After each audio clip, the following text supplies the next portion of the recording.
A child placed a marble on the ground, and it rolled directly out of the building. The man was stunned. This was a newly bought house. Could it be that the building was tilted? So the man tried it himself. This time, the marble didn't move at all. The ground was flat again. His wife mocked him for overthinking, but by late night, it started to pour outside. Cracks appeared in the building, and the ground sank a few centimeters. The next day, the man went to work and found several cracks on the floor. He felt there was definitely something wrong with the house, so he immediately called the management to have them come for inspection. According to the regulations, all residents in the building needed to sign. The man gathered all the residents in the building, but others were worried. If word got out that there were problems with the building's quality, it could cause property prices to drop. Moreover, it was just the man's personal opinion. They hadn't noticed any issues with the house, so the matter was put aside. Then, on this day, a neighbor was chatting with the old man across the building. The old man was happily playing with a water pipe. Suddenly, the building shook violently. A huge crack appeared in the ground. The entire building began to collapse rapidly. The old man was stunned by what he saw. He suspected he had knocked the building over. The neighbor told the old man to quickly call the police. The building was still sinking fast. In just a moment, the entire building disappeared into the ground, falling hundreds of meters underground. Countless stones fell down. The building sank even faster. Luckily,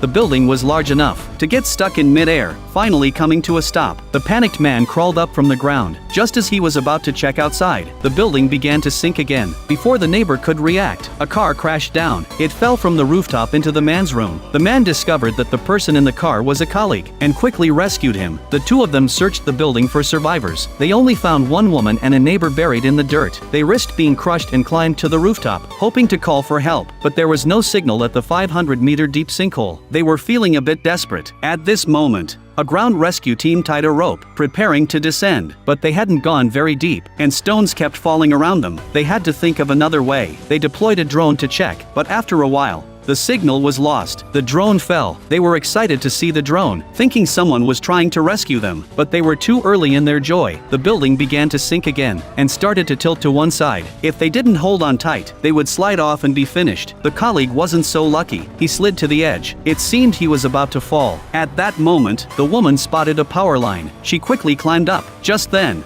a large stone rolled down. The woman jumped up to avoid the stone, almost hitting her colleague.